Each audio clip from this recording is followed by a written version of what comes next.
Hello and welcome to the Unlocking Behaviour Change Podcast, the show all about psychology and changing behaviour. My name is Jamie West and I am joined by key opinion leader Cole, Robert West. Hello. Hello. Hilarious joke, Jamie. Yeah.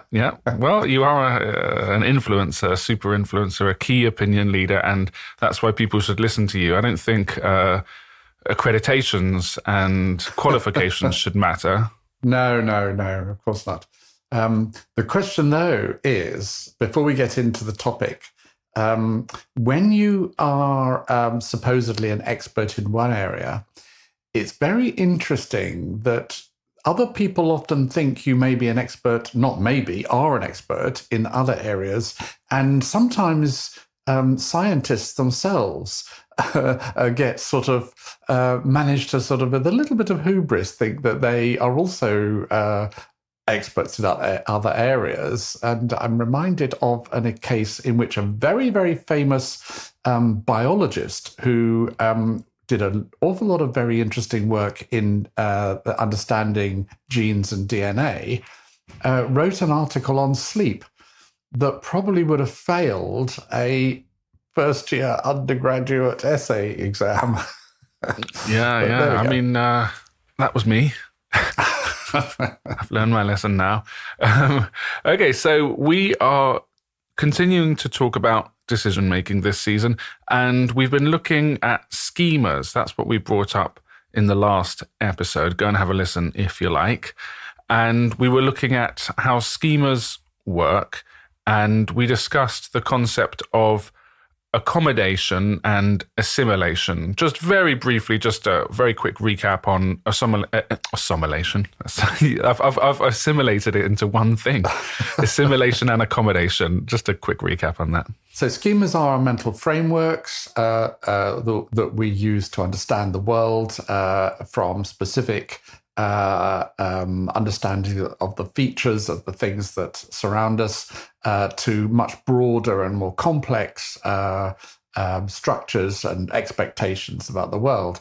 And Piaget famously came up with a very, I think, clever idea that is pretty much accepted as correct in the way that our thinking about things develop, with the idea that these schemas are originally developed through a process of accommodation, gradually elaborating, changing, evolving, becoming more structured and detailed as new information and new experiences come in. But at the same time, the information is assimilated into those schemas. And increasingly, as we get older and develop new more experiences of something, such as wine, for example, and our schemas become more elaborate and more differentiating, then the process becomes much more one of assimilation than accommodation. In other words, they increase in their rigidity. And for people who want to know more, we talked all about this in the last episode. So we did promise that we would talk about wine, and people will be desperate now to hear about how this relates to tasting wine. Yes, they will. And you're going to tell us, aren't you, Jamie? Do you know what? I can tell you, because we've talked about this before. I'm a beginner at wine, and I say I'm a beginner as though I'm going to progress. I am not, except I did go to a wedding and they put on a lovely wine tasting for us. And I mean, I cannot stress this enough. I don't drink hardly at all, maybe a glass once every couple of weeks, something like that. That's my level. And usually just like a Pinot Grigio, and I just get the same one every single time. And the sommelier, are they called that? Yes. No, the sommelier is the guy who picks the wine. No, these people grew the wine. No. Sommelier is the person who tells you about the wine and serves you with the wine, and with some expertise. So this was a sommelier and the person who was responsible for growing it in the vineyard and making it. Might have been. You don't really grow wine, do you? Might have been a What do you do it? Or a wine grower, as we sometimes. A wine grower. Anyway, whatever. Just shows how much we know. So Talk about people going beyond their expertise. As he was talking through the wines, he said, "Oh, this one will have a hint of green pineapple," and this other one, he would say, well, "It's got a bit of you will taste a green pepper here," and I thought he was joking. And I thought, is this like a sort of a pastiche of what this would be? And then afterwards, I went on to ChatGPT to ask about it because I was like, oh, is this all just nonsense? Because that's something I feel I've heard through the grapevine is that, as it were. People, yeah, very good. And Chat said that actually a lot of the same chemical compounds that you might find in a green pepper, you may also find in certain wines. It's not that there's anything there. So actually they are, potentially very, very skilled in what they can pick out, these quote unquote notes in the background. And they're not kind of putting it on, so to speak. They are tasting wine all the time and they're thinking about it and they're obsessed with it. And therefore their schema for wine is actually got a lot more hooks than mine. My schema is red, white, blue. Prosecco. Yeah, red, white, blue. That's not quite a good wine, is it? So they've got a lot more hooks than I do. Obviously I've tasted many, many foods, but I did sense that my taste buds were very, I want to say juvenile, I don't, they're not schooled at all. And that hook analogy is quite a useful one, because the more experience you have of a category of thing, then the more the discriminations you can make, the more hooks you've got to hang different things onto when you experience them. In a way, you mentioned ChatGPT. ChatGPT has literally tens of thousands of hooks, which is what allows it to make very fine discriminations between the meanings of the same word in a different context, for example. And that's what we do. So in that sense, it's quite like human cognition. But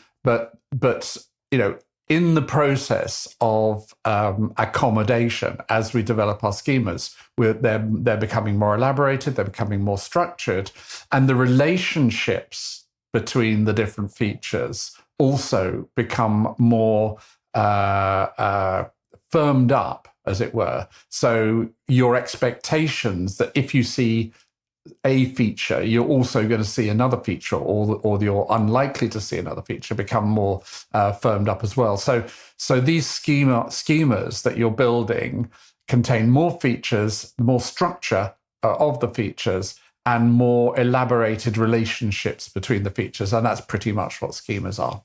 And I think what I want to move on to now is how this influences decision making.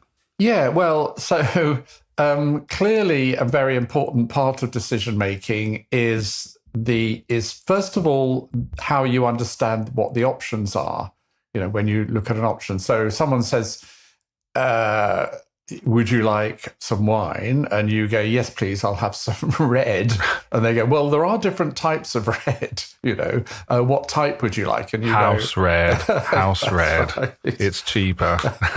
And sometimes the house red is the best kind of red to get, because that's why it's a house red, because they've done a lot of the work for you to identify something that won't be too expensive, but will taste good. And you can imagine a restaurant that actually got a house red that was disgusting. No one would choose it, and it wouldn't make any money. So it's people think house red, that's going to be a bit rubbish, but actually it would be your starting point. I think can I do better than the house red? Anyway, so putting that on one side, I think. You can easily see in the decision that what your decision, thinking about the facet framework, the way you frame your decision is going to be influenced by this, because you could be thinking, shall I have red or white? Or if you're more, you've got a more elaborated schema, what kind of red? Or if you've got a more elaborated schema, what kind of claret? Or Bourgogne, or Argentinian, or Chardonnay, or whatever. So immediately you can see how the way that you frame your decision options is going to be shaped by the schemas that you have. And you can only think about what you can think about. And so if there's something that isn't even kind of in your horizon, you don't have a mental schema for it, you can't present it to yourself as an option. And so that limits the scope of the kinds of decisions that you can make.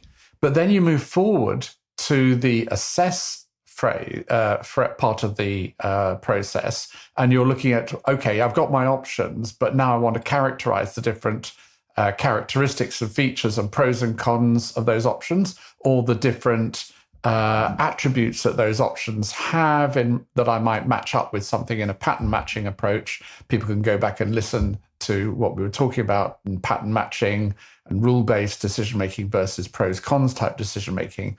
But again, your how elaborated and the nature of the schemas that operate critically influence your capacity even to understand what it is that you're talking about. In the case of smoking cessation, for example, people, I see this even among people who are clinicians and who ought to know a little bit about smoking and smoking cessation.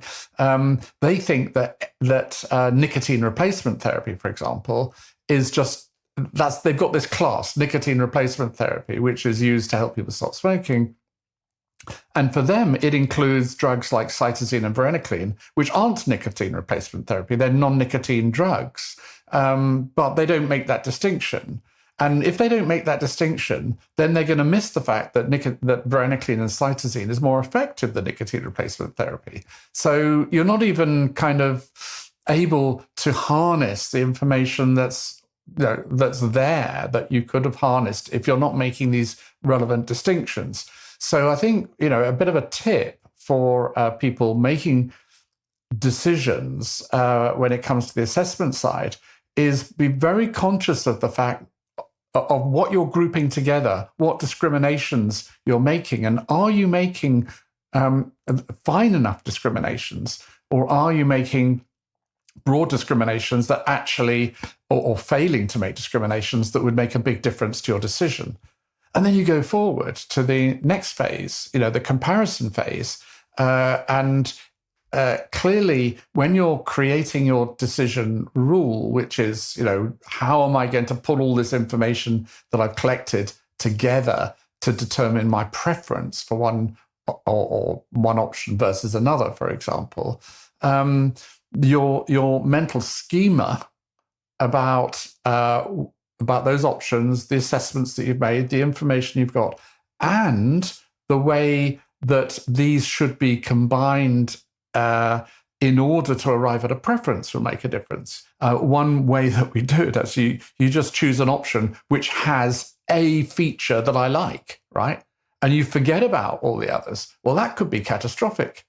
Or if your mental schema in relation to the decision is more elaborated, you can say, right, I'm going to take a much more sort of rational view, and I'm going to look at 10 or 15 different attributes or features that I've collected information about, and I'm going to, for example, attach each of them a priority, a weighting. And I'm going to say, well, I think, let's say you're choosing a candidate for a job. I think this characteristic, ability to program, that's really important. And this one is less important, and so on. So you've got a more elaborated schema for the process of making the decision. So I hope, listeners can see that this Piagetian idea of schemas and accommodation and assimilation and elaboration of schemas is really fundamental to the way that we process information in decision making. And for new listeners who would be catching up, Robert was there going through the facet framework, which is framing, assessing, comparing, enacting, and time. And we didn't get onto enacting there, but it strikes me as crucial to have a schema for enacting that helps you deal with issues that arise. An example that occurs to me that I just did was I was buying tickets to see the Radiohead. I started calling Radiohead the Radiohead. And they had quite a complex, relatively complex ticketing strategy, which you had to register to get a code that they'd email you. And then you'd have to log on at a certain time. And what seems like a simple process of buying tickets is absolutely not simple at all. And at most stages along the way of buying these tickets, the website crashed multiple times. It crashed when I first logged onto it. It took ages before it loaded up. And then it crashed. It said I was a bot, and I had to work with that for a while and try and refresh and find ways around that. Then I got into the cart. I finally had selected my tickets and I pressed pay. It didn't go through, so I had to go back. And I noticed that there were people online who were complaining about it. Obviously, very much fair enough. And they may have also been unlucky, but I was with my girlfriend at the time, and I get all the tickets for everything, right? I don't pay for them, but we share that. But I kind of do the buying. And this process, it's like, it takes an hour. Tickets go on sale at 10. She's thinking, we'd be done by 10:05. It's like, definitely not. Wow. It was over an hour of buying. But I have a schema. I've done this so many times, and lots of people now, we're trained, because we want the tickets. So the schema that I had was going, stay as calm as you can. It is quite stressful to do it, but you just have to remain calm and don't sort of give up at these hurdles that look like they're insurmountable. You kind of need to keep trying things. And so my experience, what I'm getting at is the experience of enacting something many times before means that I would stand a better chance than someone else who's just actually come into this for the first time and be like, well, it just didn't work, Yeah, and my reaction would be, if Radiohead can't get their act together to have a website that works, I don't want to go and see their stupid show. But that's just it wasn't Radiohead's own website. They were trying quite hard to stop it going into the hands of scalpers and that kind of thing. It's not my field, so I try to be generous to avoid being angry. Yeah. So actually, another example where I think we could help people more when it comes to making decisions and enacting them by providing people with, and we do this to a very large degree, but we could do better. When it comes to enact, in complex decisions, is by providing people with kinds of templates for the process. So the concept of a template is a very powerful and valuable thing. It's a schema into which you can plug whatever it is that you're trying to do with that particular task. And I'm in the process with Susan of getting solar panels. And boy, is that complicated. And it is so much more complicated than I would ever have imagined. And it's not helped by the fact that every different supplier has a completely different way of presenting the information that you need to know. And pretty well none of them provide all the information. Some of them provide these bits of information, some of them provide these bits of information. And so it did occur to me that one of the things I might do for our local energy group, which is how this all originated, would be to provide a template for decision-making around buying solar panels. Because it's not just the panels, there's things like inverters, the batteries, the software system, how you judge how many panels you've got, where you can put them, the size of the batteries, and so on. There's a lot of information to pull together. And of course, you need to have trust in the supplier. This is an area where, like many areas, there could be companies who are going to do a better job than others. So decision-making schemas, decision framing schemas, assessment schemas, comparison schemas, and enactment schemas in particular contexts, can provide powerful tools for helping people to achieve what it is that they're looking for. Especially in these sorts of, I guess, consumer decisions where there are a lot more choices than, like you're saying you wanted to get solar panels. And of course, I've not thought about it at all. I'm thinking you call up a few companies, you get some quotes in, you pick the best one, you're done. And that doesn't sound like what it's like. I guess also because it's a complicated thing, because it involves powering the home or powering some part of the home. So I can see how quite quickly it gets complex. It is, and you've got to link it with your existing electricity supply, and it's a relatively new technology. It's obviously much more mature than it was, but similar sort of thing. When you're choosing a large language model to use, kind of AI to use, or there's loads of these sort of decisions. What guitar to buy, and of course, consumer organizations can help with this, and very often do. But otherwise, in life's decisions, we could benefit more, I think, from these kinds of templates. They don't tell you what decision to make, but what they do is allow you to put to frame the decision in a way that's most adaptive, and then to get the information that you need in a form which allows you to compare that information. So that you can then start to prioritize. And one thing that I do use the large language models for is sometimes to try and find out what I don't know, so that what schema have I not thought about that relates to this? And oftentimes someone has thought about this before, so you can get something from that. And that means that there are times when you are saved a lot of trouble, basically. People who have gone there before you, and they've kind of mapped out the land.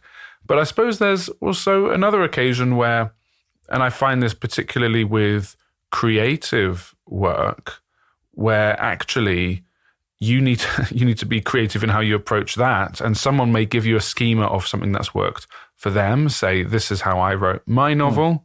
And then you try that and you think, well, that's not worked at all for me. And you might look for other people, and eventually the most likely thing is you're going to take bits and pieces from different people's ideas and make your own and create your own method, in that case of writing a novel, your own strategy. So sort of a Frankenstein's monster of schemas. Yeah, well, I mean, if you think about what people learn when they learn composition, at music school, is they're learning schemas, and but at the same time, it's not. You could say, it's shackling creativity, but depends how you do it. It in many senses, it's really enhancing creativity, because it provides a structure that means you can be creative. So if we think about the diatonic scale, for example, which is the 7 notes of the scale that most Western music is written in. Do, re, mi, fa, sol, la, ti, do. Yeah, exactly.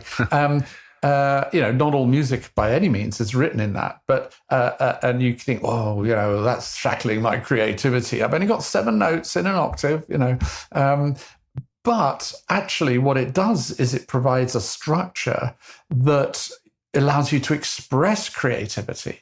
And if you think about the blues, which is more restrictive in a way, especially think something like the 12-bar blues, it's got 12 bars and it's 3 main chords. But boy, can you be creative with that.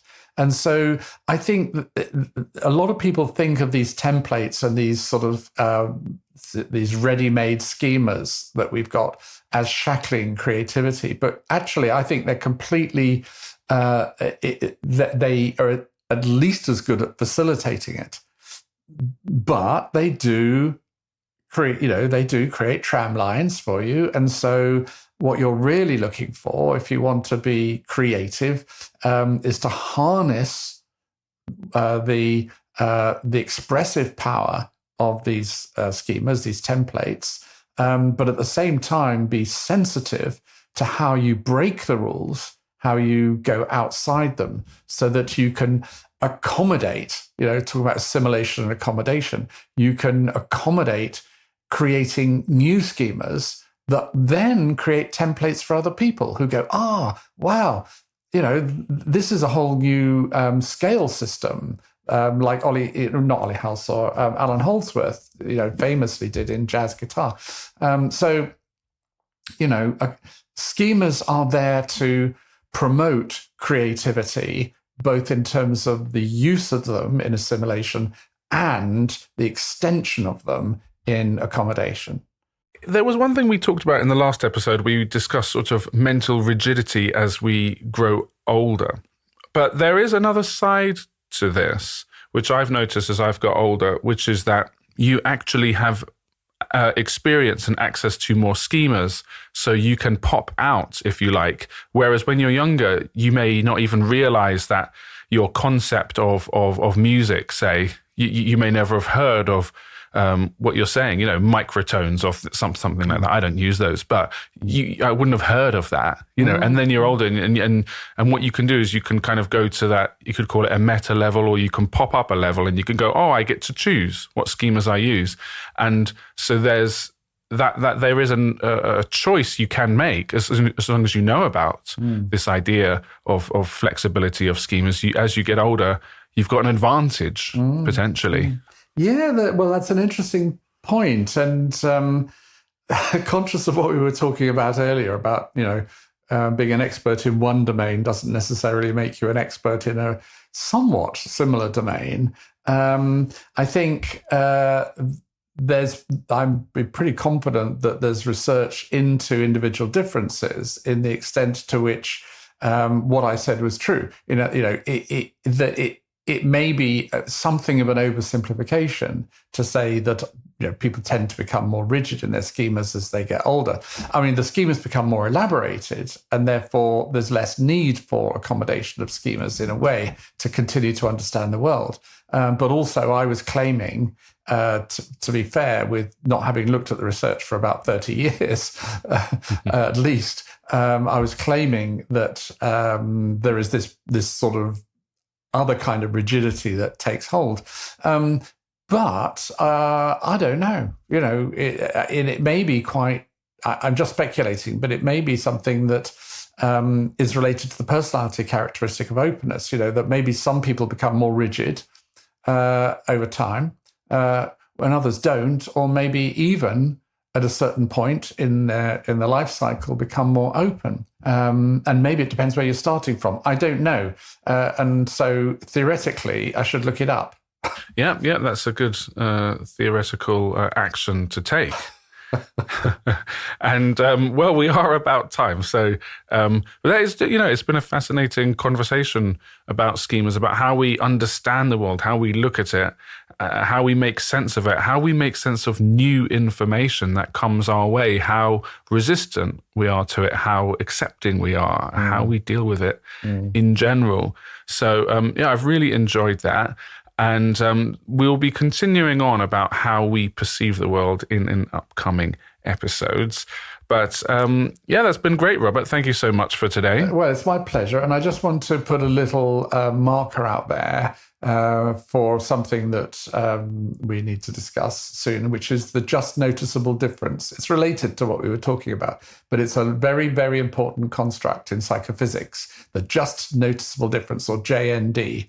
And if anyone's listening to this who thinks, that sounds interesting, I'm going to look it up, you can look up JNDs, and then you'll be ahead of the curve when we come back next time. All right. So we're planning, we've promised something. I actually make it a strategy to never promise anything to the listeners because I may not deliver. Oh my God. But okay, I'll make a note. I'll have to make a note now for next episode, just noticeable difference. And we'll certainly have a look at that. But anyway, thank you so much for listening. It's been a real pleasure. And have a look down at the links for our books, which are available from various online bookstores. And we very much look forward to joining you next time on the Unlocking Behaviour Change podcast.